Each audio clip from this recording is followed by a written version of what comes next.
Bueno, pues vamos a dar comienzo a esta mesa con el título pues, Psicología y Pseudociencia y agradezco a Psicofundación que hayan organizado una mesa con este tema y que me la hayan encargado a mí y en particular pues agradezco a Juan Hermoso y Manolo Verdullas, que fueron los que directamente pues, me han hecho el encargo. Y agradezco a los componentes que me han permitido organizar esta mesa pues su aceptación, pues Luis Botella, Miguel Ángel Santet y José Ramón Fernández Hermida. Como diría Ortega, el tiempo siempre trabaja en contra del conferenciante y entiendo que es cuando tiene algo que decir. Y entonces en esta presentación de la mesa pues voy a incluir mi propia participación en ella para dejar lo más importante pues para después, cuando yo les dé la palabra a mis colegas y a quienes pues eso agradezco que hayan venido y van a ser los que realmente pues van a justificar la importancia de esta mesa, ¿no? Mi propio título para esta presentación pues es la psicología, una ciencia peculiar, ¿no? Que se mueve entre el cientificismo y la pseudociencia, ¿no? Por un lado, la pseudociencia, es decir, lo que no es ciencia, y por otro, seguramente la psicología también adolece de un exceso de ciencia cuando el uso y el abuso de la ciencia puede asfixiar los temas psicológicos, ¿no? Y es lo que yo llamo cientificismo.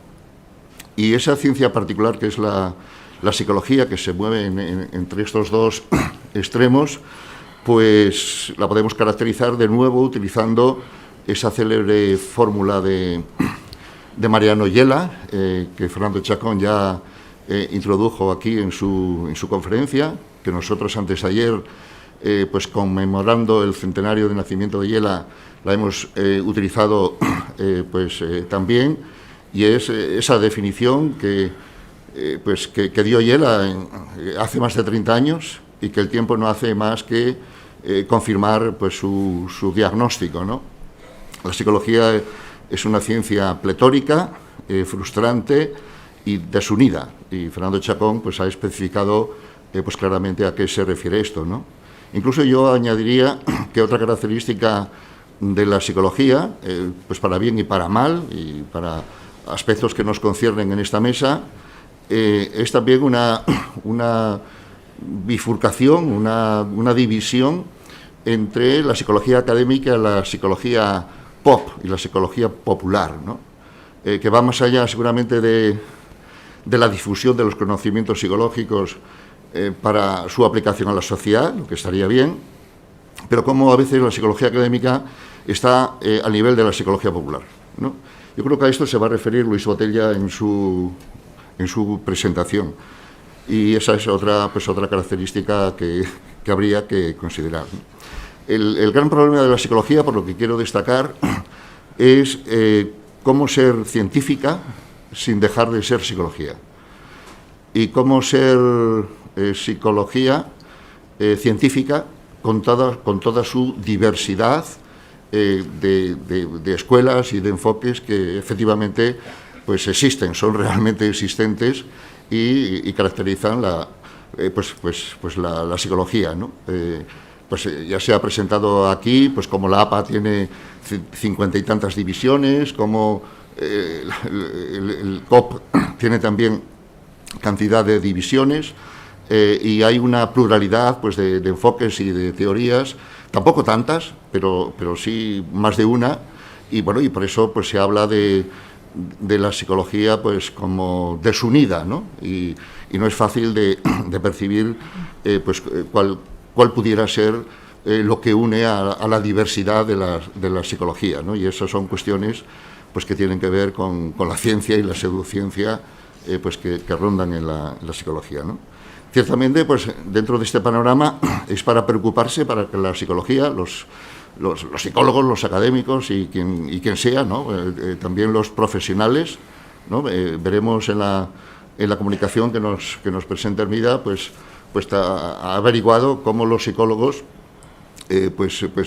utilizan en casos prácticos, en problemas profesionales, pues estos aspectos, ¿no? Que tienen que ver con lo científico, con la psicología más científica respecto, pues, de prácticas que, pues, seguramente que no lo sean, y ya podemos suponer que no es fácil tampoco establecer esa distinción, ¿no? Y la psicología debe preocuparse entonces por la pseudociencia, pues por ese lado, ¿no? Y bueno, y la verdad es que no es nada fácil. Yo he tenido ocasión, me he encontrado incluso con la sorpresa, porque yo pensé que me iba a tropezar y que iba a aclarar eso así al final de una forma nítida, ¿no? Como les gustaría seguramente, pues, a mucha gente, ¿no? Que pudiéramos establecer, pues, una lista, ¿no? Una lista de criterios de qué es ciencia, de qué no es ciencia, qué es pseudociencia en este caso, y que eso permitiera establecer, digamos, una lista de prácticas, la lista de pseudociencias y la lista de no. Esa lista solamente la pueden establecer los que no han pensado mucho sobre este tema, ¿no? Y si bien podemos situar dentro de la lista de pseudociencias, digamos, cosas claras, para las cuales no haría falta de ni siquiera pensar mucho, los problemas están, digamos, en las situaciones límites, ¿no? No es fácil, de hecho, igual no es ni siquiera posible hacer una demarcación entre lo que es ciencia y pseudociencia, ¿no? Precisamente el profesor Fernández de Hermida pues ha escrito un artículo muy importante en Papeles del Psicólogo sobre esta problemática, y es la misma con la que yo me he tropezado y con la que se han tropezado pues también los filósofos de la ciencia, ¿no? Más que ya de demarcación entre ciencia y pseudociencia, se habla de actitud científica, como aquello que podría dirimir si lo que uno hace, digamos, va en la dirección de la ciencia o va, pues, en otra dirección, ¿no?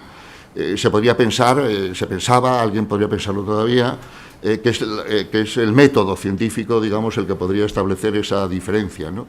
Y ciertamente no existe el método científico como algo en sí cuya aplicación convirtiera, digamos, en ciencia, pues, una cosa, ¿no? No hay ciencia sin método, pero no existe el método científico.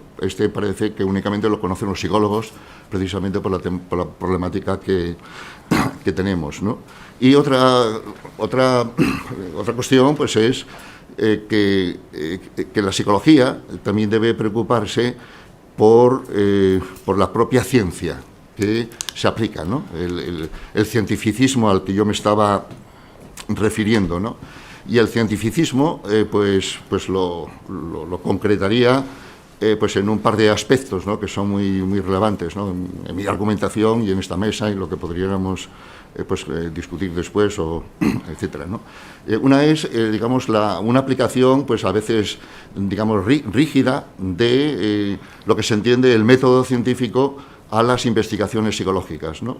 Eso que llamaba Yela precisamente digamos, lo frustrante que es la psicología, pues que se pueden hacer estudios muy rigurosos de problemas muy simples, y los problemas complejos pues no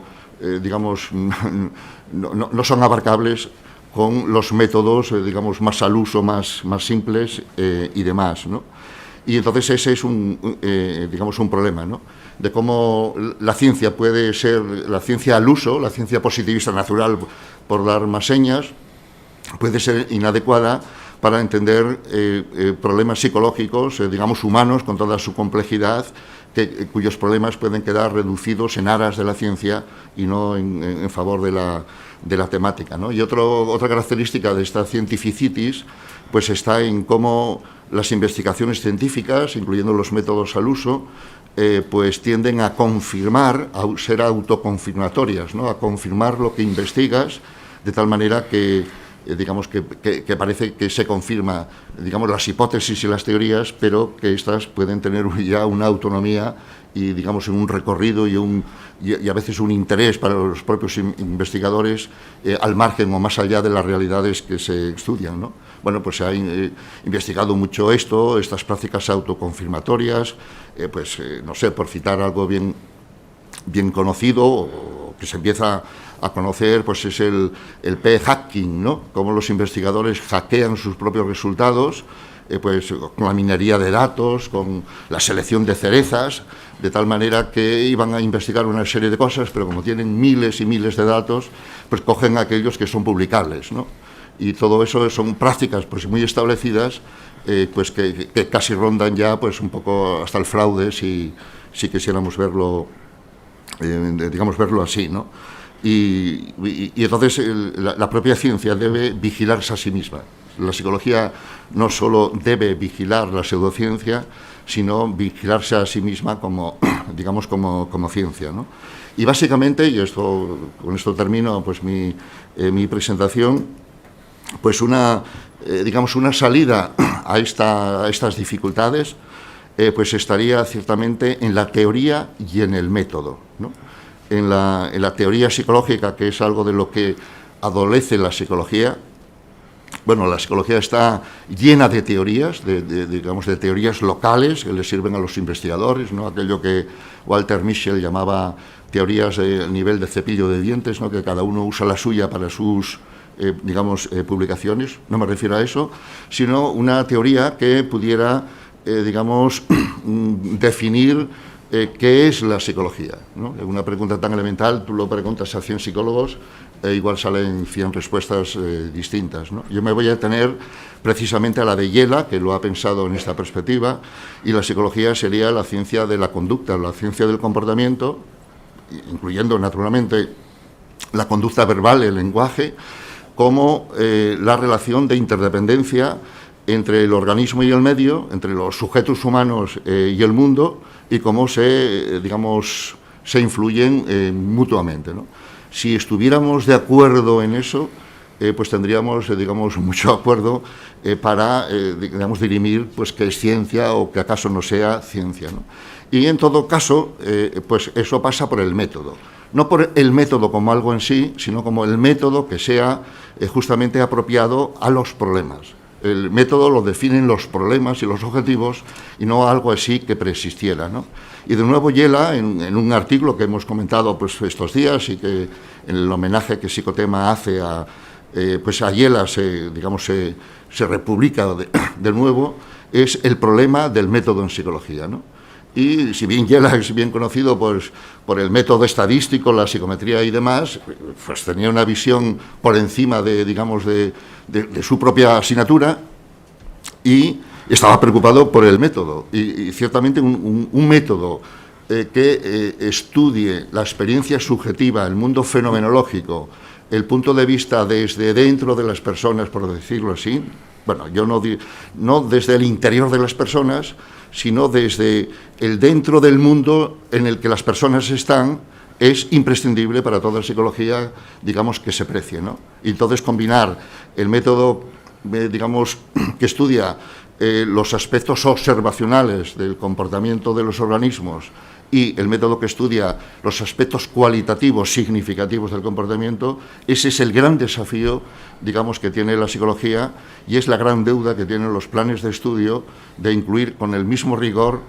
asignaturas, con el mismo rigor que tienen las asignaturas de metodología, la metodología, digamos, cualitativa y demás. Y esto nos podría aclarar, en mi opinión, bastante en relación con el tema de lo que es ciencia y lo que no es no ciencia, pero dándole ya, digamos, otro nivel que meramente establecer una lista de criterios que no existen y una lista de qué es ciencia y no ciencia, pues que solamente la pueden hacer quienes no han pensado sobre el tema, ¿no?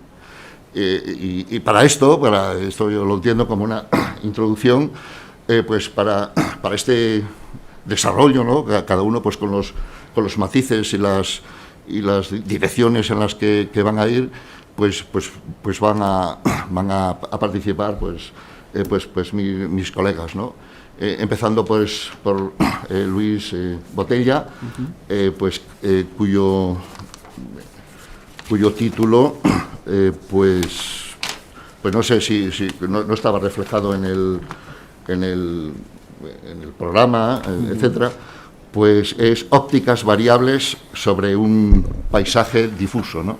Luis Botella es profesor titular de la Universidad Ramon Llull, es psicólogo clínico, es especialista también en psicoterapia, es muchas cosas, entre ellas traductor del libro de Walpole e Imsel, de Ingmel, El gran debate de la psicoterapia, digamos que tendría que ver con estas cosas que hablamos aquí, y él mismo es autor pues, de un libro sobre el enfoque constructivista en la psicoterapia. De manera que entonces, Luis, tienes la palabra. Muy bien.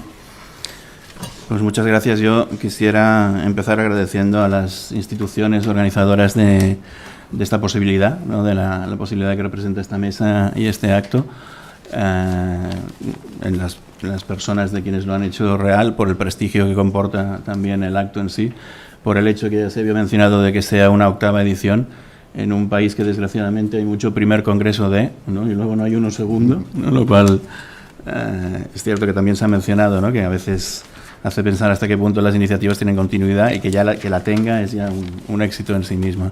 Y evidentemente al doctor Marino Pérez como organizador de esta mesa por la posibilidad de estar aquí hablando de un tema tan relevante, tan apasionante y a la vez tan escurridizo, ¿no? Como decía él, yo recuerdo una definición que hay de George Kelly, del creador de la psicología de constructos personales. Él habla de constructo preverbal como un algo, que es una discriminación, pero no tiene una etiqueta verbal, es una sensación de algo. Y Kelly utilizaba la metáfora de que manipular constructos preverbales en terapia a veces era como manipular un pez vivo en la oscuridad, ¿no? O sea, no solo es escurridizo, sino que además está vivo, se mueve y además no lo ves, ¿no? Y es muy metafórico, creo que también casi literal, ¿no? De esta sensación de sistemas difusos, ¿no? De sistemas borrosos en matemáticas, y es algo que es verdad que creo que caracteriza nuestra disciplina desde el origen. Y así como puede llevar a una sensación de, pues entonces dejémoslo, también es verdad que hay otra alternativa que justamente en muchos casos implica la adopción de modelos de otras disciplinas que también tienen objetos de estudio complejos. No sé si tanto como el nuestro, pero en muchos casos bastante complejos y que han desarrollado modelos matemáticos, por ejemplo, para enfocar la naturaleza difusa del lenguaje, por ejemplo, y poderlo estudiar de una forma muy rigurosa, ¿no? Que el objeto sea difuso no quiere decir que la metodología tenga que ser difusa. Justamente por eso el título de la presentación es, si me permiten el oxímoron, es literalmente metafórico. O sea, me refería literalmente a óptica como objetivo de una cámara variable, con lo cual en un momento dado es un teleobjetivo, en otro es un gran angular, en otro es un objetivo mixto, pero además sobre un paisaje que es difuso ópticamente, que no, tampoco es que un objetivo no funcione bien porque no puede enfocar bien, sino que es que en el fondo lo que enfocas determina lo que ves. Bueno, probablemente si preguntáramos a un fotógrafo profesional ya nos diría que siempre es así, ¿no? Que la cámara no es un reflejo de lo que hay, la cámara es un reflejo de lo que ve el fotógrafo, ¿no? Y creo que además sería una afirmación especialmente constructivista en este caso. Por lo tanto, la metáfora es muy visual. Lo que pasa es que es verdad que lo visual, yo creo que se ha abusado a veces de la metáfora visual en psicología, ¿no? Como las gafas, la lente con la que vemos, y a veces es un poco erróneo porque da la sensación de la captación de un objeto a distancia, cuando en muchos casos lo que hacemos es tocar prácticamente la realidad. Por eso verán que en algún momento he puesto también una metáfora más táctil, ¿no? más kinestésica. Yo empezaba, incluso el abstract lo empezaba con una cita de Darrell. A mí el cuarteto de Alejandría, la verdad es que desde que lo leí por primera vez me fascina. Dolores Darrell no era especialmente humilde en este caso y dijo que era su aportación desde la teoría de la relatividad a la narrativa, que aquí introducía la teoría de la relatividad en la novela.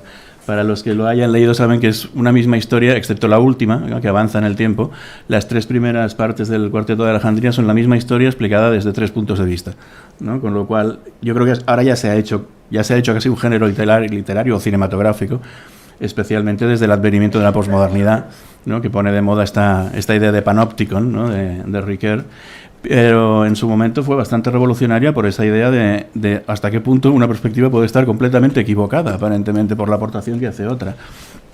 quizá la clave aquí es ver que ninguna está equivocada, ¿no? Sino que todas tienen razón. De hecho, hay un libro sobre posmodernidad de Tom Anderson que dice que las respuestas a la posmodernidad son él define 5, y dice que son, al final la frase tuvo mucha fortuna, que son 5 maneras diferentes de tener toda la razón, ¿no? Lo cual es, yo creo, provocador desde una óptica positivista, ¿no? Y que parece que solo hay una forma de tener toda la razón. Bueno, yo creo que todos somos conscientes de que a partir de un momento histórico empieza a ser evidente que hay muchas maneras de tener toda la razón, ¿no? Por lo tanto, nadie se equivoca sistemáticamente, sino que a veces son diferentes ópticas.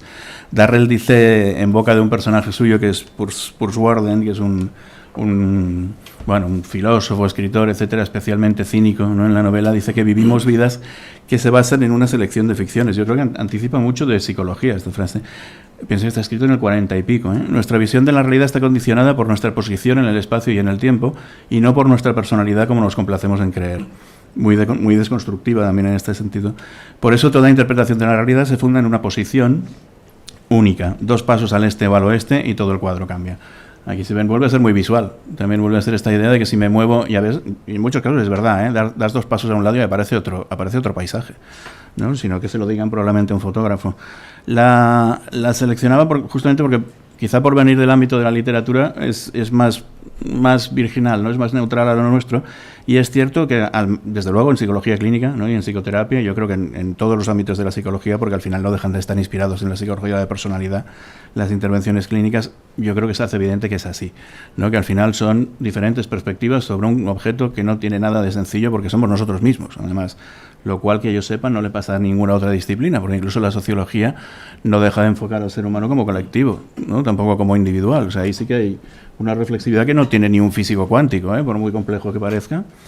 Entonces, en ese sentido de óptica, lo primero que viene a la mente es la famosa y abusada, quizá no manida, metáfora esta del elefante, ¿no? De los 5, bueno, más que metáfora, la parábola, ¿no? De los 5 ciegos y el elefante, que según qué parte del elefante tocan, como son ciegos, dicen que el elefante es algo completamente ajeno a lo que desde fuera. Por eso la metáfora visual a veces engaña, porque ¿quién ve el elefante entero? O sea, ahí hay una trampa en la parábola, que es que tú lo ves, ¿no? Porque tú no eres ciego. Pero claro, ya creo que la sabemos todos, ¿no? El que toca el lomo dice que es una pared, ¿no? Que el elefante es una pared. El que toca la cola dice que es una soga, ¿no? Que es una cuerda. El que toca la trompa dice que es una serpiente, ¿no? El que toca un colmillo dice que el elefante es como una lanza. Y en según qué versión de la parábola, esto acaba en una batalla campal, ¿no? Lo cual creo que es muy real también a veces, ¿eh? No solamente es lo que uno ve, sino que a veces lo que uno ve se convierte en lo que uno defiende, ¿no? Y al defender que son cosas diferentes, en algunas versiones de la parábola, los ciegos, que además aparentemente son sabios, acaban peleándose a puñetazos directamente, ¿no? Hasta que alguien desde fuera sencillamente les dice, pero si es un elefante, ¿no? Si es que no veis. Esta parábola se utiliza mucho en integración en psicoterapia, por ejemplo, para dar la imagen de que, bueno, al final cada teoría de la psicoterapia ve o toca una parte diferente. Lo único, y no es el lugar ni me daría tiempo, sí que es verdad que creo que hay un elemento desorientado en la metáfora, que es esta idea de pensar que alguien no es ciego. O sea, alguien lo puede ver desde fuera. Claro que en la vida real, ¿quién puede ver al elefante desde fuera? O sea, estamos igual de ciegos todos, ¿no? Con lo cual ni siquiera hay la posibilidad de ver. Pero si no, sería una visión divina, literalmente, ¿eh? O sea, yo que he visto al ser humano en la esencia, os sé decir que todos os equivocáis. Es decir, eso suena como mínimo megalomaníaco, ¿no? Es verdad que en este caso la psicología en general, y desde luego personalidad y clínica y tal especialmente, pero todas, se ha caracterizado por una polifonía de voces articuladas desde posiciones espaciotemporales. De aquí ya no es solo alguien que ve una realidad diferente, sino que habla desde esa posición diferente y describe un paisaje diferente. Decía, de hecho ha salido antes, ¿no? Cuando se hablaba del riesgo de fragmentación, ha salido varias veces esta idea. Ahora decía Marino, por ejemplo, que si le preguntas a 100 psicólogos qué es la psicología, yo no sé, no la he visto nunca en nuestro idioma, pero bueno, es muy fácil, pero en inglés ya saben que dicen que si consultas a 2 psicólogos obtendrás 3 opiniones. No, claro, cuando tú decías, Marino, esto pensaba, a 100 psicólogos te saldrán pues seguramente 250 definiciones de psicología. Lo que pasa es que en muchos ámbitos eso nunca ha sido mal recibido, ha sido más como, de hecho incluso alentado, ¿no? Como como decíais en alguna presentación anterior, ¿no? Como una indicación de la creatividad de la psicología, de lo florido que puede llegar a ser este campo, porque es más, produce más, ¿no? Venga más teorías, por ejemplo, en psicoterapia, que alguien comentaba antes 140 y había manuales ya en los 80 que mencionaban 400. Y lo que pasa que es verdad que entre esas 400 a veces estaba la terapia de montar a caballo o la terapia por correo. Entonces eran mini aplicaciones. Al final no dejan de ser quizá 4 o 5 grandes escuelas. Pero sí que es verdad que según qué ciencia digas que hay 4 teorías en competencia, ninguna de las cuales ha sido nunca descartada por faltas de evidencia, ¿no? Les va a sonar muy raro, ¿no? Quizá por eso, luego voy a ello, la afirmación está en su momento de Antonio Caparrós de que Kuhn en la psicología no sé muy bien qué habría dicho, porque quizá estamos en un caso de una ciencia multiparadigmática. No parece, de hecho la frase esta que acabo de decir, que no hay, es muy cierto, o sea, no hay teoría psicológica que haya sido descartada por falta de pruebas, ¿no? En todo caso, porque habrá pasado de moda alguna, pero seguimos con teorías desde hace 100 y pico años. O sea, tampoco parece, al menos en la clínica, no parece que pasen de moda. Y por falta de evidencia, no. Lo que pasa es que sí que al final parece que algunas tienen más éxito que otras, pero a veces es por motivos diferentes. Quizá no sé, o sea, la idea de Kuhn, de que un paradigma reemplaza al otro, en psicología no parece que prediga la historia de nuestra disciplina, especialmente. Claro, ¿cuál es el problema? ¿Cuál es la óptica difusa? Que es que además el elefante se esconde, ¿no? O sea, me acordaba de aquella película, creo que es de Otto Preminger, ¿no? Aquella de Lady Vanishes, la dama se esconde, que es una película de serie negra de los 40, aquí es lo mismo, ¿no? The Elephant Vanishes, ¿no? O sea, además el elefante se esconde, tampoco hay un elefante. Me venía muy bien esta ilusión óptica porque es que además lo que se busca aquí es un elefante. ¿Por qué el paisaje es difuso? Pues porque el propio objeto de estudio, y lo pongo entre comillas, todas las del mundo, ¿no? De objeto tiene muy poco. O sea, al final somos nosotros, ¿no? Había un autor que decía que me ha recordado lo que comentabas, Marino, de un método más cuantitativo-cualitativo, ¿no? Esta idea positivista de objetividad. Había un autor que decía, acogiéndose prácticamente a lo etimológico del término, decía que una opinión objetiva estaría genial, ¿no? Y estaría muy bien. Lástima que los objetos no hablen, ¿no? Y no tengan opiniones, porque claro, son los sujetos los que expresan opiniones, con lo cual todo es subjetivo. O sea, desde el punto de vista incluso etimológico, es decir, el único que podría expresar una opinión objetiva, ¿no? Y las cosas no hablan. Una idea yo creo muy revolucionaria. Por lo tanto, como objeto de estudio, que aquí desde luego yo creo que sería más bien como sujeto de estudio, tiene poco de objeto, ¿no? En un sentido clásico. Aquí ya se ha mencionado este tema, más bien parece encajar con la definición contemporánea, por ejemplo, de sistemas complejos, ¿no? Y encima, sistemas complejos caracterizados por el uso del lenguaje, ¿no? Lo cual lo complica aún más, porque no solamente un sistema de partículas o un sistema mecánico que funciona con una dinámica matemática compleja, sino que además habla, ¿no? Y además, ahora pensaba, luego comentó algo respecto a esto, pero características como por ejemplo, seguro, y se ha visto en muchas presentaciones, ¿no? Como cuando bajas al ámbito aplicado, pero sea el que sea, aunque sea pura teoría psicológica, te encuentras que es muy difícil de negar, por ejemplo, la no linealidad.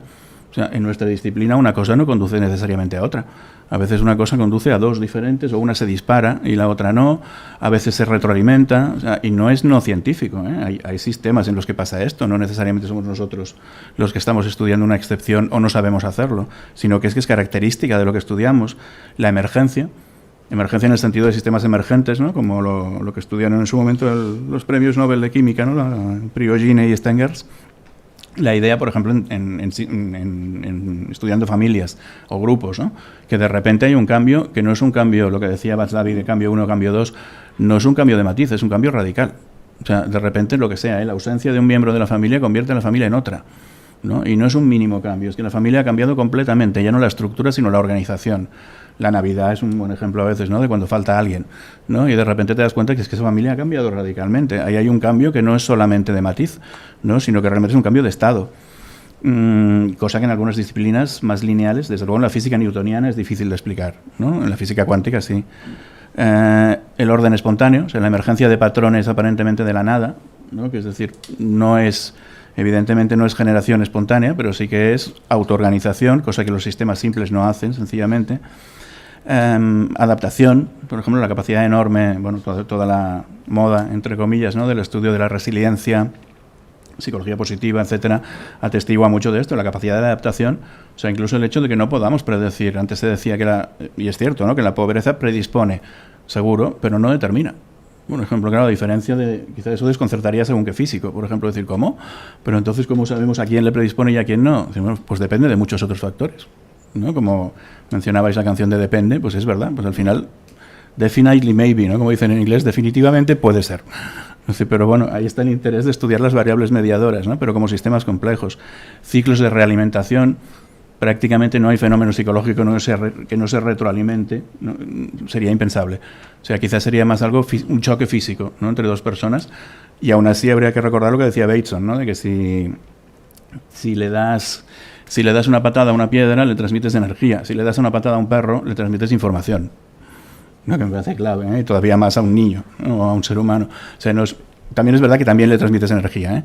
Pero es que además el perro saca información de esa patada, no solamente es desplazado. En fin, lo decía porque el objeto no se deja estudiar fácilmente.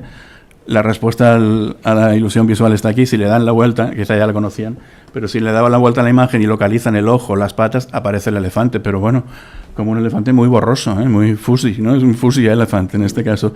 Bueno, me hizo gracia además que la imagen implica un cazador, ¿no? Porque seguramente con todo lo incorrecto, ¿no? De la imagen de cazar animales, pero al final es esta idea casi newtoniana, ¿no? De torturar a la naturaleza para que confiese. Muchos de estos eran inquisidores en su momento, y aquí parece que a veces se ha caído en esto, ¿no? Desde esta metáfora más newtoniana de que hay que forzar a la naturaleza humana a que encaje en nuestros patrones para poderla estudiar. No me extraña que a veces algunos resultados, como decía Marino, luego no sean replicables, ¿no? Porque es que se han creado en condiciones muy artificiales y hemos visto últimamente casos bastante escandalosos, ¿no? de estudios muy conocidos, ¿no? Y muy estudiados, que resulta que cuando ves la historia de cómo se hizo, prácticamente el investigador forzó los resultados para que salieran así, dando instrucciones a los participantes, por ejemplo, ¿no? Y eso ha sido la crisis de la replicación del 2010 en adelante. A ver, esto lo decía en conexión con la emergencia de esta especie de dos psicologías, ¿eh? Voy centrando el tema. Estamos ante una ciencia multiparadigmática. Bueno, es una forma de verlo, ¿no? Yo creo que sí, en el sentido de que parece que justamente nuestro sujeto de estudio admite, o sea, si lo miramos desde la primera afirmación, está la clásica esta de que la verdad es lo que queda de la realidad cuando le quitas las creencias, que es convincente, yo creo que incluso es bonita, ¿no? Como tal, a ver, quita lo que crees y lo que te quede será la verdad y punto, indiscutible. Claro, intenten quitar las creencias al conocimiento psicológico. ¿Qué queda? O sea, si por creencias se entiende, pues eso, ¿no? Constructos, conceptos, hipótesis, etc. Es que lo que no te queda básicamente es nada. No sé en otras disciplinas. Pero ahora pensaba cuando escuchaba las presentaciones anteriores, quítale todos los conceptos a cualquiera de las que han hecho. No puedes decir nada. No se puede ser. Si nos ponemos positivistas en extremo, diciendo que dinámica familiar es un concepto que no veo, no se puede presentar. Es decir, bueno, si no ves lo que es la dinámica familiar, no te la puedo enseñar. O sea, me imagino lo absurdo, por ejemplo, de enseñar un vídeo, ¿no? Sobre una dinámica familiar sin conceptos, o sea, sin voz, por ejemplo.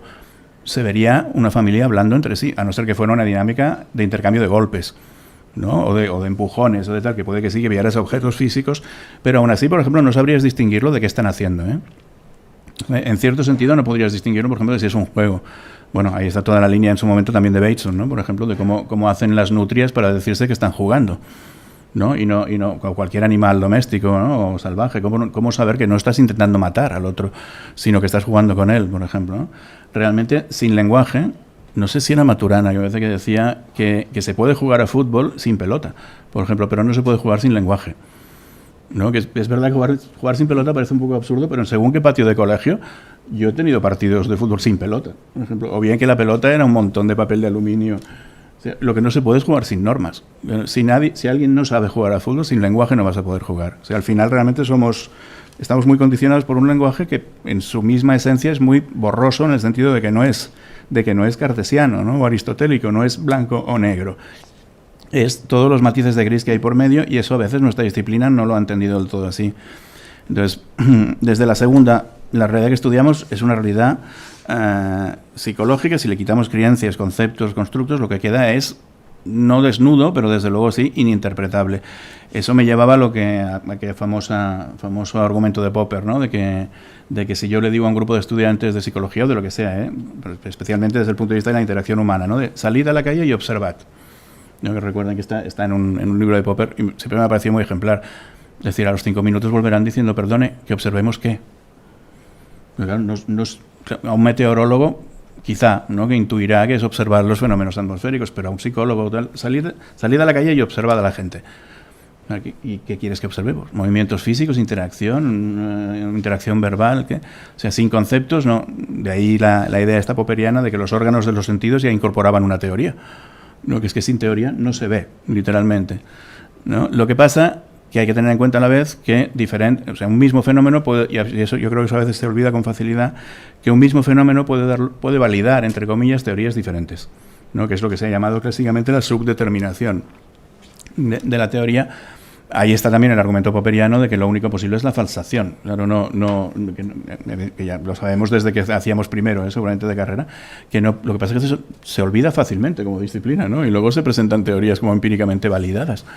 Es decir, en todo caso será no empíricamente invalidadas de momento, ¿no? Pero realmente los mismos hechos pueden dar pie a dos teorías completamente diferentes, ¿no? Que es la idea esta, por ejemplo, del construccionismo social, de la subdeterminación de la realidad. O sea, sin lenguaje, sin explicación y tal, dos fenómenos o un mismo fenómeno puede ser interpretado de forma muy diferente. Y voy a parar al final a lo que decía de psicología popular, ¿no?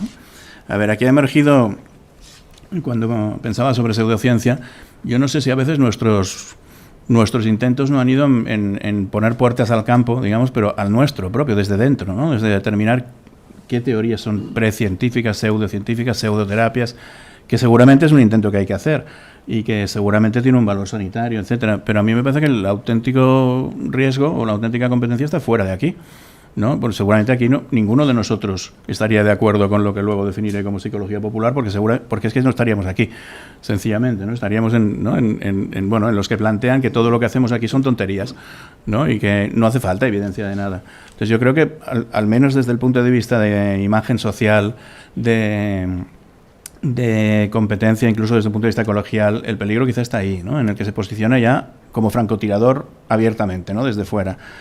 Y ahí introducía un constructo que yo creo, dado con dos polos, que yo creo que tiene sentido seguramente para muchos de nosotros, es muy poco polémico, que es esta parte más de psicología académica, científica, como queramos llamarlo, y ponía psicología pop como acrónimo casi de popular, porque es verdad que a veces también psicología popular se ha entendido como folk psychology, que eso sería otra cosa, eso sí que sería el estudio de los procesos de razonamiento de los colectivos sociales.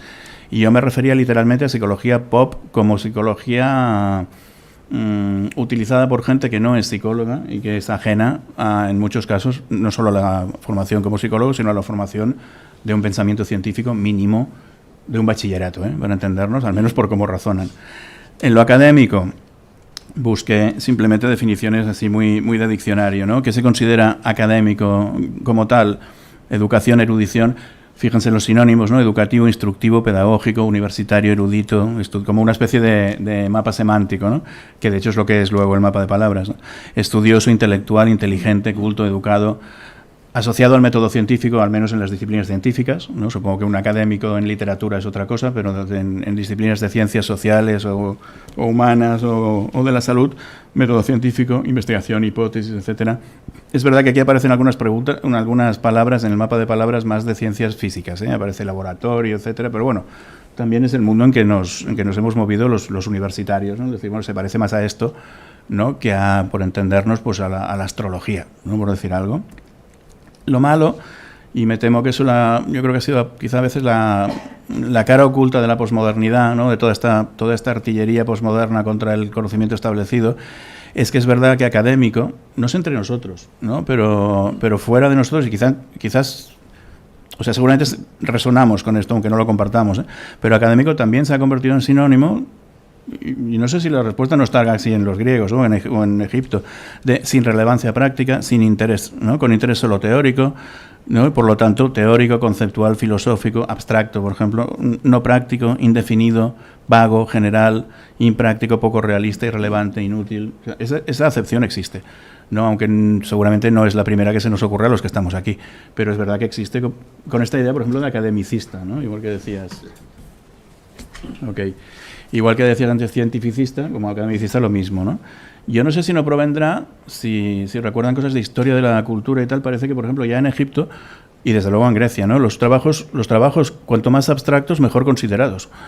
O sea, que era mucho mejor visto, pues eso, ¿no? Un astrónomo que un embalsamador, ¿no? Porque tocaba cosas, ¿no? Supongo que tiene su origen ahí, que cuanto más abstracto y tal, mejor considerado y a la vez más obtuso, ¿no? Desde el punto de vista de popular clase obrera, digamos, es decir, oye, lo práctico es lo que se toca, ¿no? Y luego lo otro es una cosa, vamos, para 4 chalaos academicistas, ¿vale? Frente a esto que aparece, y lo habrán visto seguro, en instituciones, en universidades, este posicionamiento de ¿estás cansado de teorías? De hecho, yo recuerdo un cartel en mi universidad de un curso de posgrado que solo consistía en prácticas en una determinada institución, y la publicidad desde dentro de la universidad era ¿estás cansado de la universidad? ¿Estás cansado de teorías? ¿Estás cansado de que nadie te dé la solución? Ven a nuestro centro, que son no sé cuántas mil horas de prácticas sin teoría. Dices, bueno, ya veremos a qué te lleva esto, pero me hacía gracia cómo se había insertado el hackeo ¿no? de lo pop desde dentro, ¿no? De ¿estás harto de universitarios? Sal del sistema. Bueno, primero acaba, ¿no? Y luego sal del sistema, que al final te daremos un título de máster. Es decir, también es curioso. Lo digo como anticipación, también es curioso, si lo científico fuera tan rechazable, no sé por qué se apuntan al carro de científicos francotiradores, ¿no? Decir, oye, pues ponte en un terreno poético, ¿no? Lingüístico, lo que quiera y tal, abstente, pero algo, ¿no? Como dicen, algo tiene el agua cuando la bendice, algo debe haber en el método científico cuando lo que hacen es presumir, ¿no? De que lo habrán visto mucho en publicidades de este tipo, de gente pues un poco gurú, ¿no? De te enseñaremos lo que no quieren que sepas, ¿no? Nosotros sí que tenemos la clave de lo que realmente está demostrado. Estos enfoques se caracterizan, y lo habrán visto, por énfasis en sentimientos personales, tendencias culturales, autoayuda silvestre, por decirlo de alguna manera. Es posible que no es que sea posible, es que es casi seguro, ¿no? Que no están respaldados científicamente, que no se han investigado, pero se han vuelto populares pues por lo que hoy en día, pero es que esto viene ya de muy antiguo, pero bueno, se han vuelto populares hoy en día pues probablemente al final por influencers, no nos engañemos, es un proceso de influencia social, lisa y llanamente, muy interesante desde el punto de vista justamente de psicología social, ¿no? Y de psicología de la ciencia. ¿Cómo detectarlo? No creo que haga falta que se lo explique a ustedes, pero para gente externa, a ver, suena a veces, y lo habrán visto, ¿no? Suena a panacea, con la complicación que sabemos que tiene, ¿no? Y a veces suena a panacea sencillísima, ¿no? Es como, ¿tienes depresión? Haz no sé qué. Pero en todos los ámbitos, ¿eh? Tu empresa, no sé qué, método tal. Es decir, de verdad, solo con esto, si se han dado cuenta, al final, o sea, te ahorran como o te escatiman, de hecho, toda la explicación, y al final del libro, de lo que sea, hay 3 páginas en las que lo que te explican es absolutamente evidente. No, es decir, para eso me has tenido hasta aquí. Es decir, bueno, para que vayas pagando hasta leer las 3 páginas últimas del libro, ¿no? O mirar la última presentación de YouTube o de lo que sea. El autor nunca ha tratado a nadie en las condiciones que afirma tener experiencia. Me temo que a veces sí, esto es un criterio clásico, pero me temo que a veces sí que los ha tratado justamente porque se han dejado tratar. O sea, a partir del, bueno, pues me apunto, al final ha pasado que sí. No se mencionan titulaciones, calificaciones, capacitación, acreditación, o bien se mencionan algunas muy sospechosas, ¿no? Que lo habrán visto. El otro día leí a alguien en Twitter que decía, oye, ¿cuántos títulos tenéis todos en LinkedIn? ¿No? Que era como, ¿existen de verdad? Porque habrán visto que todo el mundo ahora es coach y tiene un curso de mindfulness. Algunos de ellos, que de hecho, que son cursos que parecen no existir, pero bueno, lo decía en este punto, muy brevemente. ¿Cómo se difunde? Pues entre otras cosas por lo que se difunde hoy en día todo, ¿no? Blogs, podcasts, canales de YouTube, libros de autoayuda, productos de autoayuda, foros de internet, etcétera. ¿Cuál es el problema? Porque si no, también sería un poco, bueno, déjalos, ¿no? Tampoco hacen daño. Si es puro placebo, tampoco hace daño necesariamente. El problema es que es muy desorientada, ¿no? Y tengo la sensación de que puede, si me permiten el coloquialismo, puede atontar a la opinión pública. Puede quedar, o sea, si me ha funcionado esto, es que la base por la que funciona es verdad. Y entonces, no sé si no estarán contribuyendo a que la gente de repente vuelva otra vez a creer en eso, en vidas pasadas, en energías cósmicas, en cosas que dices, oye, es que le estás dando la razón. Muy objetable, muy mercantilizada, ¿no? Al final, cuando entras en estos círculos hay un momento que has de sacar una tarjeta de crédito, ¿no? Porque al final hay un pago.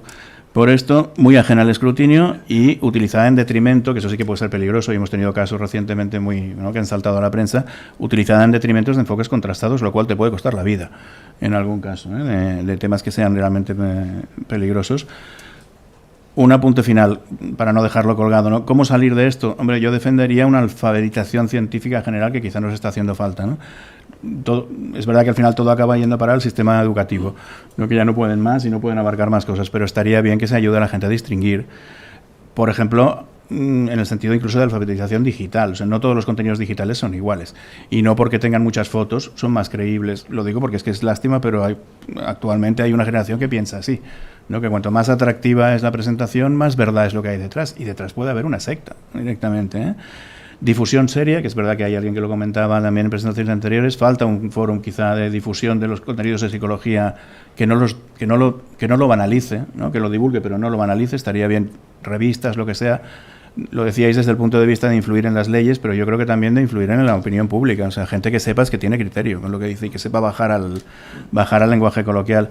Y sí que es cierto, y esto va más por lo académico que también comentabais antes, un incremento de la relevancia de lo académico, porque a veces por toda la política de publicación en revistas, etcétera, estamos cayendo en títulos de artículo que no significan nada para el profesional en la práctica, por ejemplo en psicoterapia, pero no solo, que hay mucho psicoterapeuta en la práctica que se queja de que las revistas de psicoterapia no le dicen para nada cómo hacer psicoterapia, ¿no? Que han caído en su propio mundo cerrado de investigar cosas que solo les interesan a ellos. Ok, pues muchas gracias. He condensado mucho en poco tiempo, con lo cual supongo que ha quedado muy densa la presentación, pero mi intención era no pasar por alto nada, sino poder detenerme en algunas cositas que seguramente sabemos todos, pero que quizá vale la pena ordenar un poco, ¿no? Muchas gracias.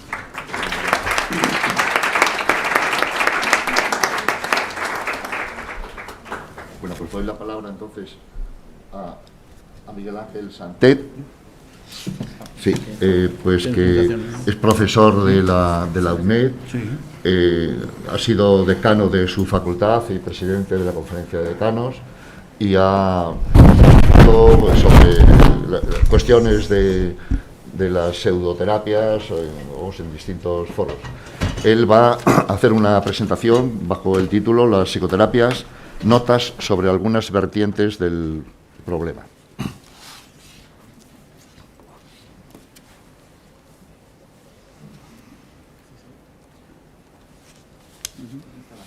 Aquí arriba, la ampliación de pantalla, ¿dónde está? Ajá, vale. Okay.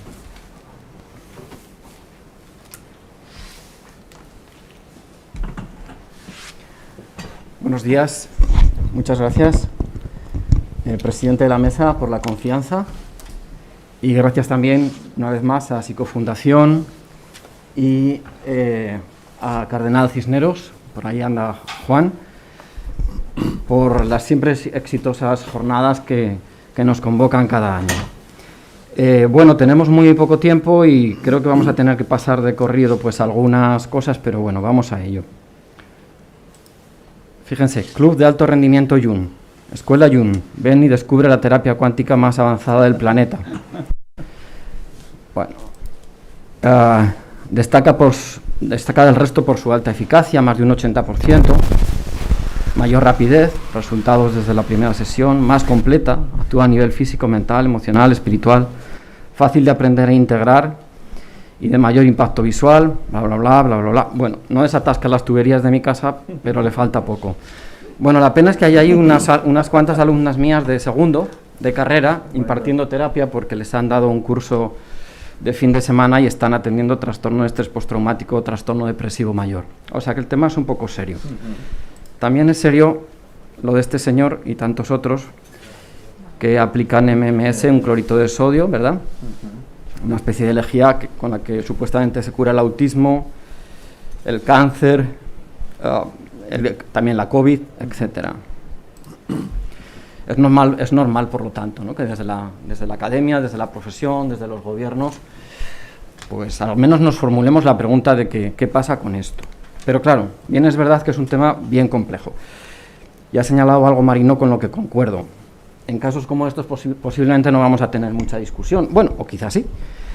Pero hay otros temas limítrofes que es realmente donde se plantea el problema, ¿no? Y bueno, pues para darnos respuesta, como siempre, pues hemos de formularnos preguntas lo más precisas posibles. Y las preguntas que yo me planteo, que creo que nos planteamos, es en qué medida y por qué las distintas intervenciones psicológicas consiguen o no los objetivos que persiguen, cómo puedo obtener la respuesta a eso.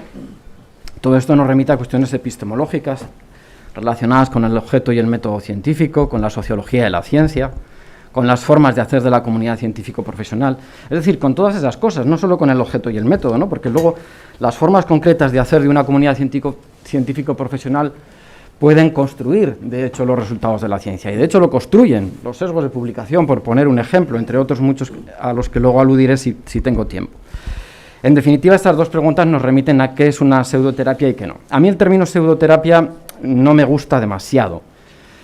Prefiero el término de terapias basadas en la evidencia, aunque es una mala traducción, o terapias sin respaldo empírico. Y aclararemos luego a qué nos referimos con eso de respaldo empírico, que también hay que aclararlo, ¿verdad? Porque el término pseudoterapia, que es el que en definitiva ha utilizado el gobierno, y un tema del que luego hablaré, me parece que es un importante desacierto. Una tercera pregunta sería cuáles son las implicaciones de las distintas respuestas que a día de hoy tenemos sobre las preguntas anteriores y cuáles son las implicaciones en concreto pues, para los usuarios, para los profesionales, las organizaciones, instituciones y gobiernos. Y eso supone describir la realidad en la que se dan esos aspectos.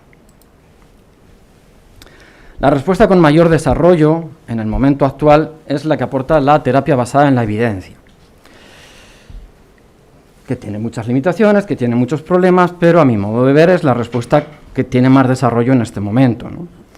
Y que no es otra que la investigación experimental o cuasi experimental, fundamentalmente, esos dos tipos de investigación, aplicada a la psicología clínico-sanitaria y que se caracteriza por un método consensuado, un método explícito y consensuado. Y desde este punto de vista, lo que tautológicamente no se atiene a ese método no es una terapia basada en la evidencia. Entonces quiero subrayar, como de hecho estoy subrayando en amarillo, que esto es una tautología, que nos puede gustar, no gustar, criticar, etc. Es decir, no es una terapia basada en la evidencia lo que no está basado en la evidencia desde el punto de vista experimental o cuasi experimental.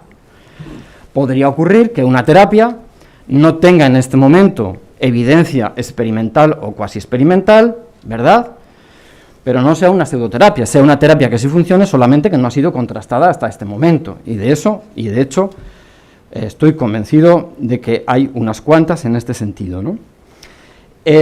Hay otras epistemologías, otras metodologías, que se basan en consenso de principios, consenso de pareceres, consenso en las observaciones, en los razonamientos, en las intuiciones clínicas de los autores, y también en el testimonio pues favorable de los usuarios, ¿no? Por ejemplo, ¿cuál es la evidencia del análisis transaccional? ¿Cuál es la evidencia del análisis transaccional? ¿Alguien me puede decir? Pues la evidencia del análisis transaccional es un consenso de principios, un consenso de postulados sobre, por ejemplo, la existencia del padre, el adulto y el niño, o la existencia del guión de vida, ¿verdad?, que nunca ha sido contrastada en los términos de la psicoterapia basada en la evidencia. Nunca ha habido ningún experimento, ni cuasi experimento, ni estudio correlacional, ni estudio factorial.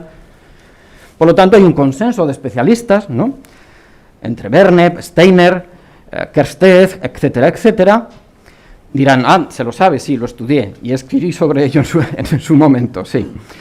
Es un consenso de pareceres, es un consenso de principios entre las autoridades que escriben, entre los autores que escriben sobre análisis transaccional, y obviamente entre los pacientes que acuden allí y dicen que les ha ido muy bien, ¿vale?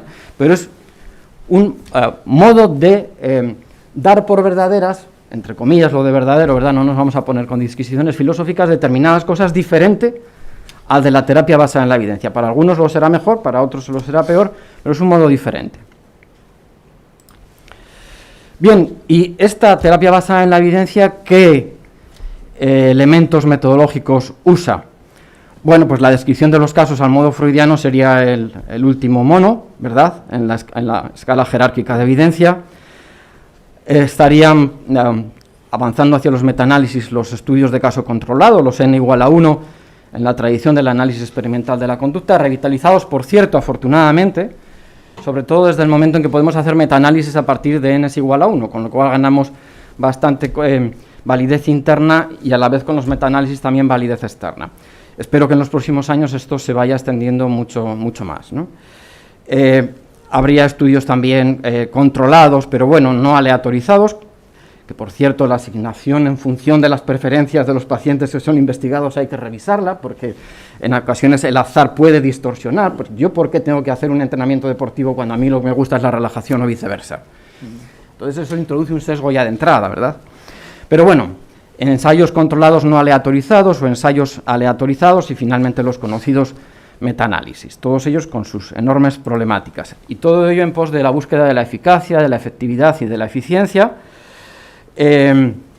La eficacia que, bueno, pues podemos emparentar con los inicios del movimiento de la terapia basada en la evidencia, pero también la efectividad y la eficiencia, evidencia basada en la práctica, tan de moda que se está poniendo en los últimos tiempos y que tendría que ver con los conceptos de efectividad y eficiencia, y que desde luego es un movimiento muy importante que se va a producir en el ámbito de las evidencias en psicoterapia.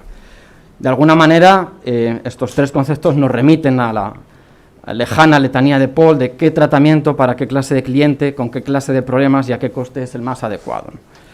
Letanía que de alguna manera pues replica la APA, en el sentido de que nos señala que hay tres fundamentos para la práctica clínica: la evidencia científica, las características del paciente y la experiencia clínica del terapeuta. La terapia basada en la evidencia no busca una terapia que sirva para todo, es, como he dicho, un modelo metodológico con su cara y su cruz. La cara del ateoricismo, que permite que cualquier terapia sea investigada, y de hecho así es, ¿verdad? Pero claro, el ateoricismo también tiene su cruz, y es que no se ha hecho hincapié en la investigación, en la contrastación de los postulados teóricos, cosa que también ha sido criticada, ¿no? Terapias de orientaciones distintas forman parte ya de los famosos listados y guías de tratamiento, por ejemplo, de la APA. Miremos, por ejemplo, aquí. Terapias que han sido incluidas en el listado de la división 12 de la APA y que no son terapias cognitivo-conductuales.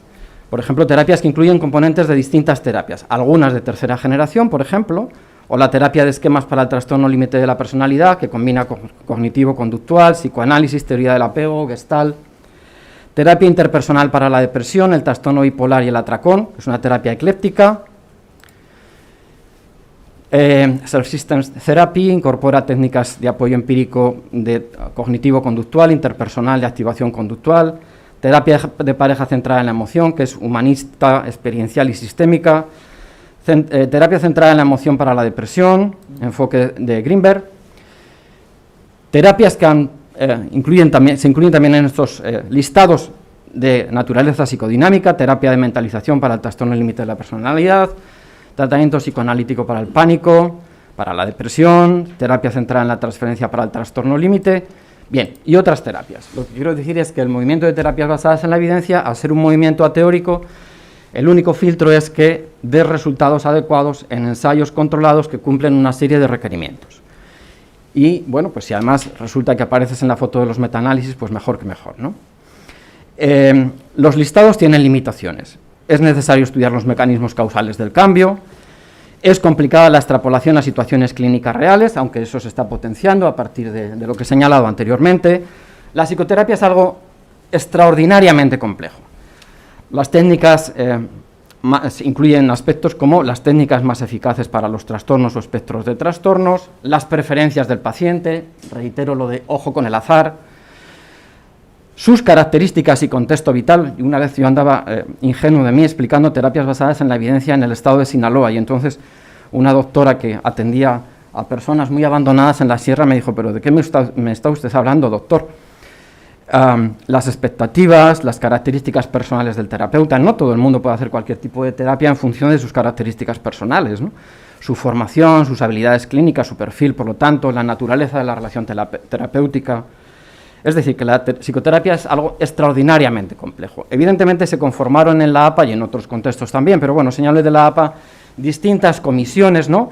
Principios de cambio, relaciones terapéuticas, consejos, psicología humanista, selección del tratamiento sistemático. Es decir, digamos que tenemos ya comisiones para estudiar pues cada una de las particularidades y problemas que han ido surgiendo en el movimiento de terapias basadas en la evidencia, ¿no? Más problemas específicos es transferir lo que nos dicen los manuales a la práctica clínica diaria. Cualquiera que tenga experiencia en psicoterapia pues tiene aquí el manual y de pronto le viene el paciente y dice: ¿y ahora qué hago yo con el manual, verdad? Estas cosas son reales, por lo tanto son dificultades. Lo que es necesario hacer en psicoterapia es muy variado y no existe evidencia para todo. Es imposible que tengamos evidencia para cada una de las cosas que tenemos que hacer en psicoterapia, aunque es verdad que sí tenemos evidencia para algunas cosas, ¿verdad? Si lo que quiero es tratar los síntomas de pánico, pues posiblemente no le voy a hacer psicoanálisis lacaniano, a no ser que sea un personaje descabellado, ¿no? ¿Verdad? Entonces, pues a lo mejor aplico algunas técnicas de exposición o semejantes, ¿no? Los clínicos, por lo tanto, estamos necesitados de tomar decisiones responsables de experto, porque no todo nos viene en los libros, Y la realidad no es ni puede ser que toda estrategia terapéutica se pueda investigar siempre antes de ser utilizada. A pesar de lo cual, yo soy un defensor de que, aunque la evidencia empírica es limitada y no es una panacea, allá donde ha lugar a aplicarse, donde tenemos conocimientos firmes, es deseable que se aplique. Algunos problemas requieren técnicas específicas, señalaba la exposición para la ansiedad, y otros, por ejemplo la depresión, pues responden a una variedad de intervenciones y ahí pues claramente se le podría aplicar el veredicto del lodo, ¿no? Del pájaro de todos han ganado, porque si miramos el listado de terapias que tiene la APA para el tratamiento de la depresión, pues vamos a ver que necesitamos pasar 2 páginas, ¿no? Entonces en algunos casos pues se aplica bien el dodo, en otros casos pues no tanto, ¿no? Y en algunos casos para nada. Si miramos la anorexia solo tenemos 2 terapias, una de ellas funciona a medias y la otra parece ser que tiene un apoyo un poco fuerte, o sea que no se puede predicar lo mismo, al menos en el momento actual, respecto de todas las psicoterapias para todo tipo de trastornos. Bueno, ¿y por qué no basamos nuestras prácticas ahí pongo el escudo de Zaragoza porque yo soy de Zaragoza y yo creo que tendría que ir el primero de primera división, pero va a mitad de tabla de segunda, ¿no? Y entonces lo que quiero decir es que, bueno, pues esa actitud que tengo yo con el Zaragoza quizá no sea aplicable a la psicoterapia. Tenemos adscripciones a escuelas, tenemos desconocimientos o prejuicios hacia otras escuelas, otras terapias, en concreto hacia el movimiento de terapias basadas en la evidencia, aceptamos el veredicto del dodo sin más matices, ¿verdad? Lo mismo para la depresión que para la anorexia. Bueno, no les explico lo del dodo porque ustedes lo saben perfectamente. Y luego tenemos problemas generales, y al final de estos problemas pues voy a coincidir con algunas de las cosas que ha señalado el profesor Marino Pérez en alguno de sus escritos. Tenemos problemas de replicabilidad, que todos conocemos, tenemos problemas de falsificación de datos y de cosmética de datos, ¿verdad? Es decir, aquellos que se van de la desviación típica los quito porque así me cuadran las cosas. Los sesgos de publicación, que tiene que ver con la sociología de la ciencia, es decir, la sociología de la ciencia construye la ciencia, no solo los estudios experimentales. El sesgo de publicaciones construye la ciencia, y eso es pseudociencia.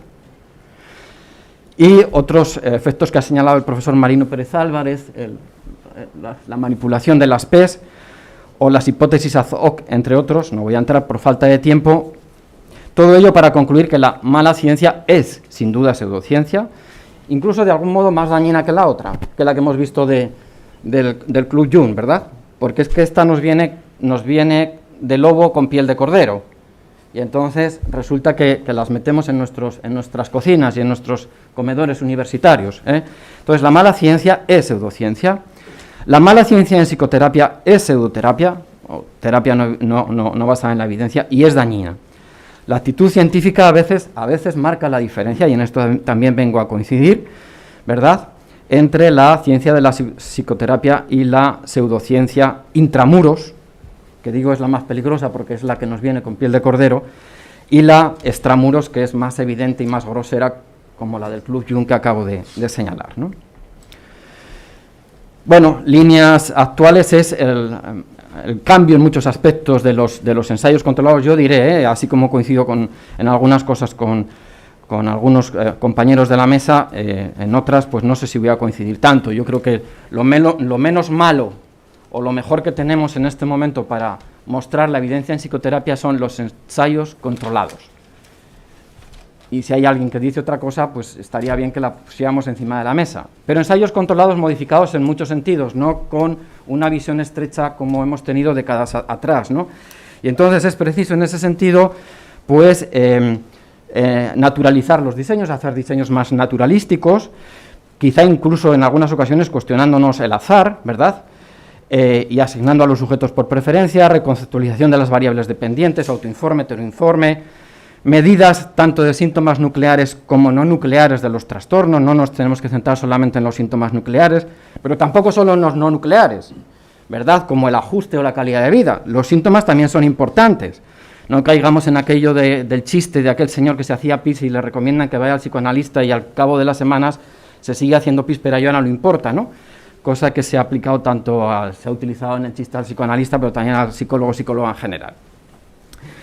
Y aunque no coincido del todo con aquella cita de Eisen, decía, los terapeutas de conducta dan poco valor a que quienes ni siquiera pueden curar los síntomas los critiquen por curar solo los síntomas, ¿no?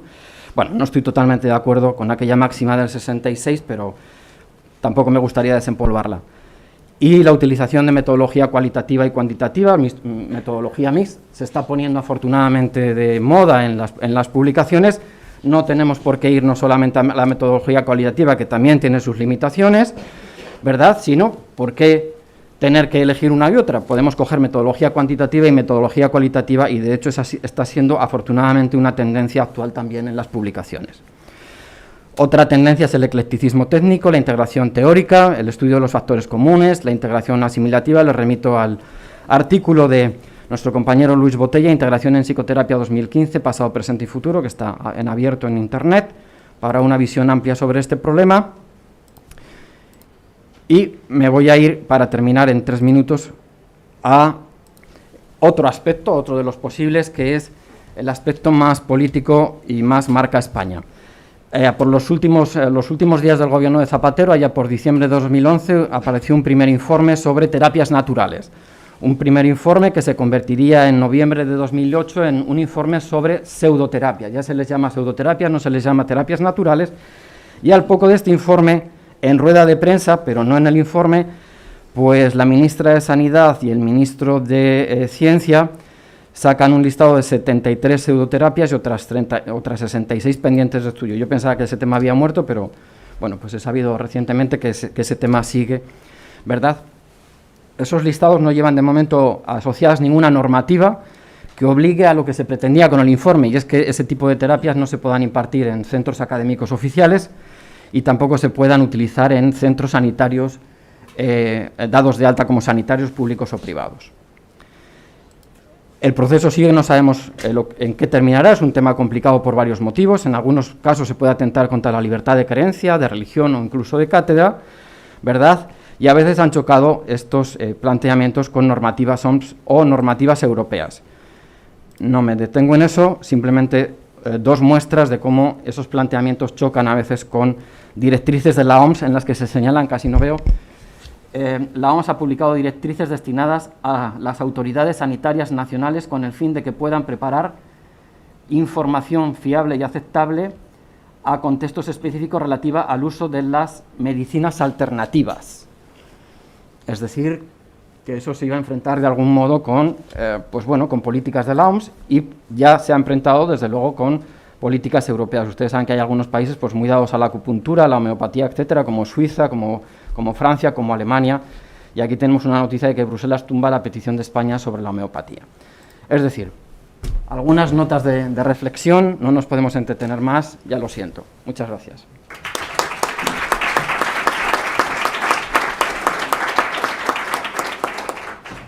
Pues muchas gracias. Tiene la palabra entonces José Ramón Fernández Formida, que es catedrático de Psicología en la Universidad de Oviedo.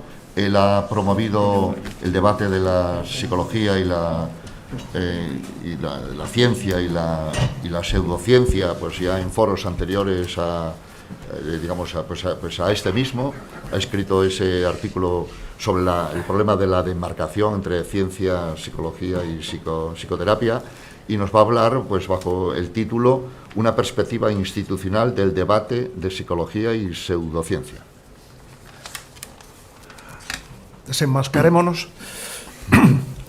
Bien, en primer lugar quería agradecer a Psicofundación y al profesor Marino que me invite a participar en esta mesa, en la que obligatoriamente, por razón del tiempo, tendré que ser extraordinariamente telegráfico, tal como he podido confirmar por mi reloj, ¿no?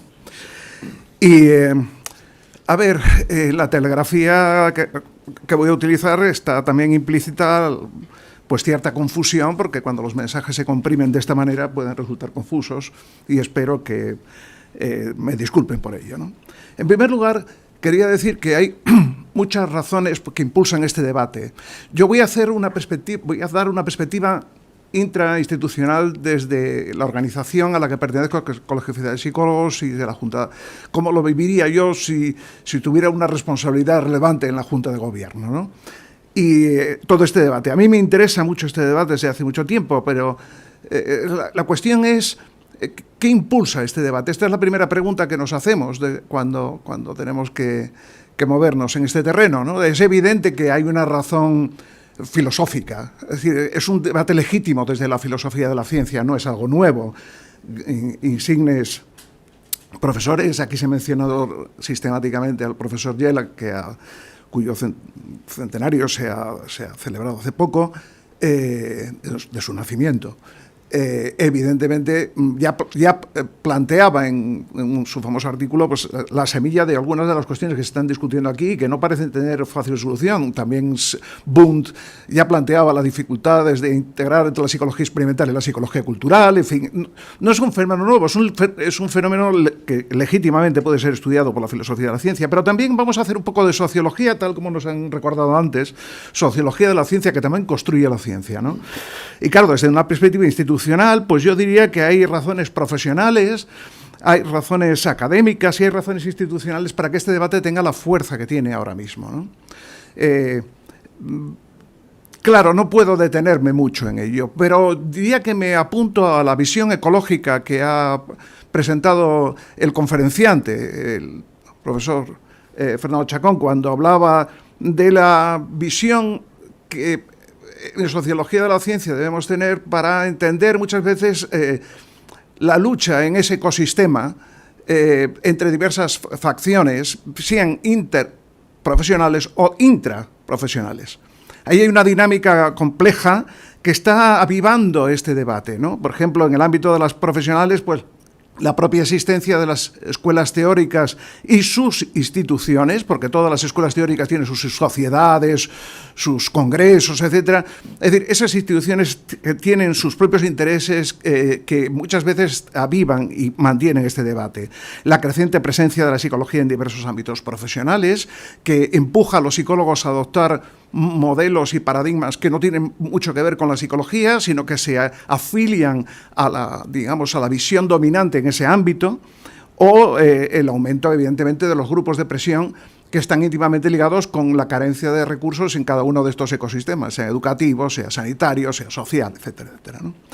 Bien, como no puedo entrar al detalle, voy a señalar uno que a mí me preocupa desde hace mucho tiempo, y es desde el punto de vista académico, es la creciente desvinculación de la universidad, del mundo académico, en la formación profesional especializada, ¿no? Yo creo que esto es un tema importante que tiene doble vertiente, es decir, por un lado, se deja a los profesionales que se especializan en cada uno de los campos que vayan cayendo, como ya acabo de decir, en modelos y en ecosistemas radicalmente distintos de la psicología, que incluso están en contradicción flagrante con la misma. Y además el otro problema es la dificultad extrema de traslación de la investigación al ámbito práctico, ¿no? Y esta desconexión entre la práctica y la ciencia evidentemente lleva a descalificaciones mutuas que retroalimentan un debate que a veces se hace en unos términos completamente descontextualizados, porque este debate no afecta, obviamente, únicamente a la psicología. Es, por ejemplo, común a las otras ciencias del comportamiento, e incluso es un debate legítimo en el campo de las ciencias naturales. Bien, a lo que voy es que el debate está ahora mismo en una fase claramente de planteamiento de problema, pero en ningún momento de dar soluciones definitivas. Esto, evidentemente, no se puede hacer en el contexto actual, tal y como se puede observar simplemente atendiendo a lo que nos dicen las personas que están trabajando en él. Es decir, hay un debate filosófico, que no científico, que se está, digamos, manteniendo, y que no lleva por ahora en ningún momento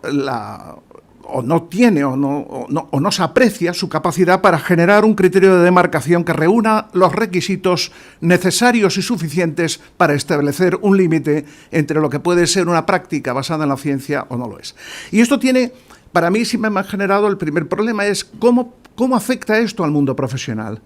Y bueno, yo creo que una pregunta legítima también tendría que ser, dentro del ámbito organizacional, institucional de la psicología, ¿cuál sería una de las entidades más afectadas por este debate, ¿no? Y yo creo que son las comisiones deontológicas de los colegios, porque las comisiones deontológicas de los colegios tienen que lidiar a la hora de resolver los problemas que se plantean con cuestiones como determinar la solidez, y estoy leyendo literalmente el artículo 6 del Código Ontológico, digamos, deliberar sobre la solidez de la fundamentación objetiva y científica de las intervenciones profesionales, por poner un ejemplo, ¿no? O el artículo 18, que dice que el psicólogo no podrá utilizar medios o procedimientos que no sean suficientemente contrastados dentro de los límites del conocimiento científico vigente.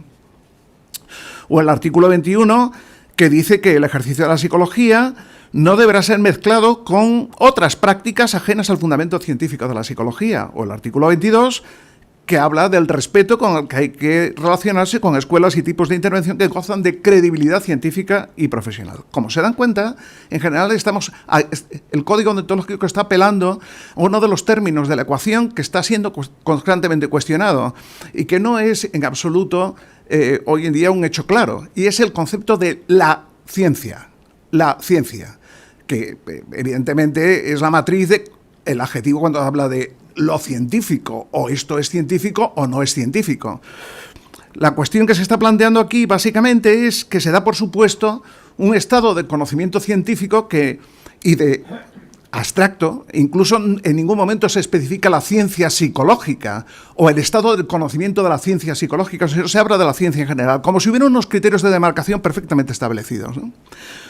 Bien, con esta finalidad, yo planteé una encuesta a todos los miembros de las comisiones deontológicas que no pretende ser representativa, no está buscada, sino simplemente ilustrativa de lo que puede pensar una buena parte de la profesión que está más implicada y que está más cercana a la problemática asociada con la idea de ciencia, pseudociencia y cómo eso se traduce en el ámbito profesional, y nos encontramos con un panorama que, para ser exacto, diría que es muy similar al que está planteado en el propio debate, es decir, de diversidad, de confusión, de dificultad para distinguir los aspectos esenciales que se tienen que tener en cuenta para tomar decisiones a la hora de determinar cuándo una práctica es científica o no. Es decir, no es un asunto con esto que podamos atribuir a una mala formación o una deformación de los miembros de en absoluto. Son estrictamente representativos de cuál es la situación actual en el debate, en el que todavía se pueden escuchar, encendidas defensas de un método naturalista positivista dentro del análisis de la ciencia psicológica, sin tener en cuenta todos los aspectos que evidentemente deberían al menos informar un poco de prudencia a la hora de tomar las decisiones, ¿no? En primer lugar, lo que encuentro es que un 37% de los participantes en las comisiones deontológicas se consideran poco informados o relativamente poco informados de todo este debate, ¿no?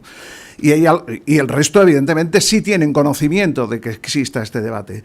Pero lo que llama la atención es que casi un 40% consideran que es un debate inútil y que, en gran parte, la solución vendrá de la ciencia, ¿no? La mayoría no es consciente de la naturaleza filosófica del debate y piensa que el problema se resuelve dentro de la ciencia, ¿no? Un hecho que hoy en día no es en absoluto, ni siquiera el estado de opinión general, porque es evidente que la mayoría de los que debaten en este ámbito filosófico se dan cuenta de que el contexto del debate es filosófico, no científico. No va a haber ningún tipo de prueba que de forma incontestable vaya a determinar que una práctica profesional es científica o no. Y eso es poco probable que surja de la ciencia, porque el carácter de científico o no científico es algo extracientífico, es un análisis que va más allá de las ciencias, por decirlo así, que es el mundo en el que se está construida la ciencia, a base de las ciencias, ¿no? Llama la atención, además, que aunque la mayoría de los que participan en las comisiones ontológicas y que contestaron a esta encuesta consideran que existen reglas claras para determinar qué es o no científico, cuando se le pregunta sobre las reglas, la diversidad es enorme. Desde el consenso, quizás impulsados por la idea de que el consenso es el elemento fundamental que constituye las guías clínicas y evidentemente también su mayor defecto, o la tradición, o los apoyos de las sociedades científicas, o la propia naturaleza cuantitativa, es decir, aquello que no es cuantitativo o que no puede traducirse en número o no se puede medir, evidentemente entonces no sería científico, o el éxito por los objetivos, todo aquello que alcanza éxito toda teoría o modelo o práctica que tenga éxito en conseguir sus objetivos sería científica y aquella que fracasa no lo es, o la coherencia con el resto del conocimiento científico, que aquí sí hay mayor concordancia entre todos los que responden en las comisiones ontológicas, pero evidentemente también lleva un grado de tautología importante, porque para estimar que un criterio para determinar si algo es científico o no tenga que ser coherente con el propio conocimiento científico es una petición de principio obvia. Es decir, el grado de o la sensación que se tiene de que se tienen las cosas claras es completamente contradictorio después cuando se especifica cuáles son los factores que determinan qué es científico o no. Existe un fuerte acuerdo, esto es clarísimo, en considerar que la psicología es una ciencia, ¿no? Aunque bueno, puedo citar que significativamente un 20% cree que hay algo de verdad en el hecho de que la psicología, con sus problemas de replicación, el estudio de la subjetividad, en fin, no lo es. Claro, esto quizás podría ser algo que defenderían los más naturalistas, aquellos que ven la psicología como una ciencia natural, ¿no? Pero la mayoría parece inclinarse en función de la pregunta a calificar o rechazar el carácter de ciencia natural de la psicología. Podemos encontrarnos con fenómenos raros, ¿no? Por ejemplo, cuando se pregunta, ¿la psicología es una ciencia natural? La mayoría de los respondentes dicen que sí, pero también la mayoría de los respondentes también piensan que es una ciencia humana, ¿no? Quizás a veces no está claro la distinción entre ciencia humana y ciencia natural. No se conoce las filosofías que determinan el carácter de las ciencias en función de la ontología del objeto que se está estudiando, ¿no? Y se sigue todavía con una visión epistemológica del carácter de la ciencia que yo creo que es bastante limitativa. Bueno, como no me fío de mí mismo, yo tengo un visor aquí interno que ya me ha dicho que ya pasaron los minutos, solamente voy a decir dos cuestiones más, ¿no?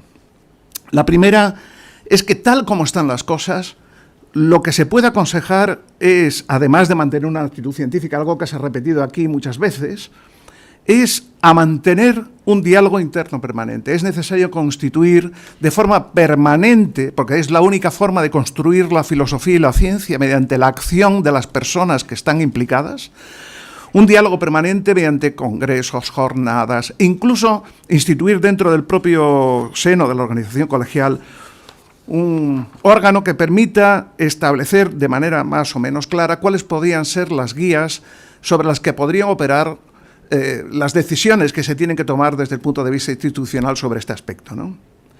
Y creo que debemos alejarnos, y esta es la última cuestión, de utilizar atajos y criterios de demarcación que son totalmente ajenos a la realidad científica y profesional de la psicología. Y ahí voy a citar directamente lo que para muchos son las guías clínicas como elementos centrales basados, digamos, de evidencia, basados en la idea de que, digamos, los datos tal como se suministran son la fuente de la verdad, ¿no? Yo creo que la psicología no va a beneficiarse en absoluto de una forma de entender la realidad que es completamente ajena a su propia naturaleza. Y dicho esto, muchas gracias por prestarme la atención y perdón por esta atropellada exposición.